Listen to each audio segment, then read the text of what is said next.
Hey there, Linda G. Robert here. You're back in the groove again, coach. I was asked recently um, how I became a life coach. So I want to share a little bit of how that happened. So back in the early 2000s, that's a long time ago now. Back in the early 2000s, um, I had somebody living with me and his kids, and my kids, of course, and my mom. And honestly, it was the most stressful time, one of the most stressful times in my life.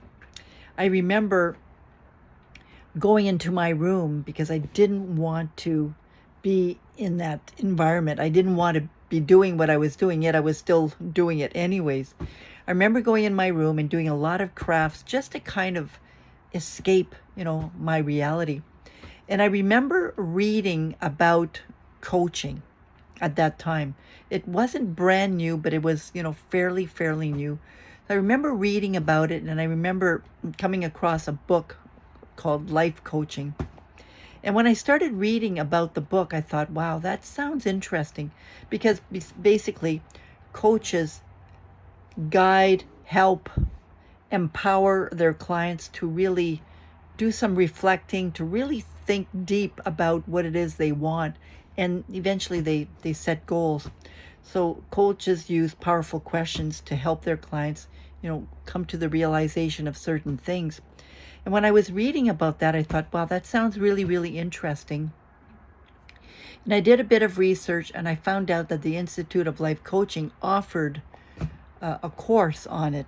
So I decided to sign up for it. Now, at that time, it was a telephone course, so we would meet twice a week.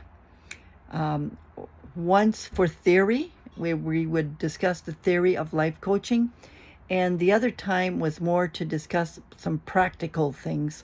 And sometimes we would have meetings with our fellow students, and we would coach each other. So that training took, I think it was about 2 or 3 months of training. And that's all there was at that particular time. That's the training that it took at that particular time. And at that time, I was also offering community program. I was doing a master's program, and I was developing activities for people in the community. So I was organizing a walk at that time. I was organizing discussions at that time.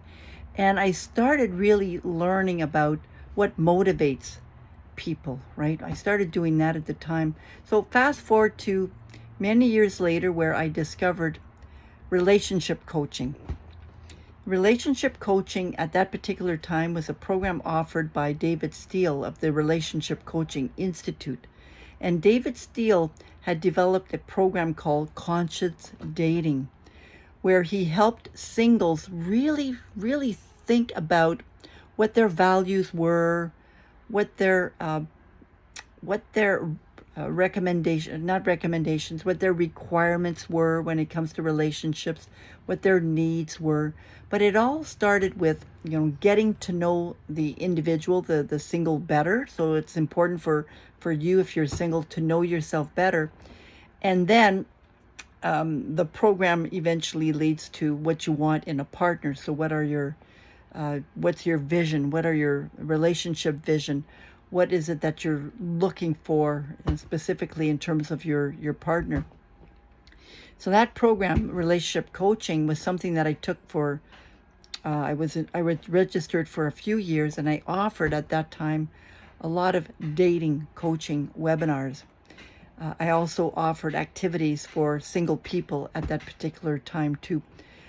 Now, I had a background in psychology and sociology, but there's a difference between psychology and coaching, and I'm not a therapist, but oftentimes therapists do have a background in counseling and psychology.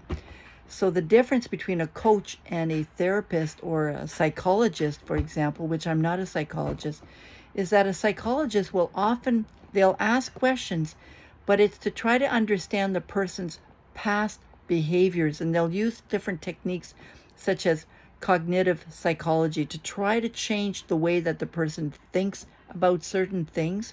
which is an approach that we do use as coaches as well. But the difference is because as a coach, we want to help the person improve their life, not necessarily understand their life, and we don't look at past behaviors. As a coach, we basically look at current things, but also plan ahead, which is not something that a therapist or a psychologist or a counselor would do. So those are some of the differences between a coach and a therapist. So I hope that gives you a better answer, an idea of, how I became a coach. And right now, I'm a travel coach. So I still use coaching principles. I will still ask my clients questions, but it's to help them determine their ideal vacation. People travel for many different reasons. Some of them travel just for the fun, but some of them maybe need traveling to help them understand certain things, or to help them process certain things, or to help them come to a certain conclusion about maybe a problem that they're having. And traveling with the right intention can help somebody transform their lives. So now that's what I do. I'm a travel coach. So if you have any other questions about me, about my life, I didn't get into the personal side, but you'll find other videos on the personal side of me, things that I went through when I was younger. Some of the challenges that I had and how I overcome them. You'll find a lot of videos on that, especially in the series I Wish I Knew Then. I wish I knew. This is what I wish I knew back then. So you'll find some videos on that. There's a playlist that'll help you understand a little bit more of how I learned what I did learn and what I wish I would have known back then. If you have any other questions, please, you can add them in the comments section. It'll be my pleasure to create a video for you and to help you understand a little bit more about who I am. Take care.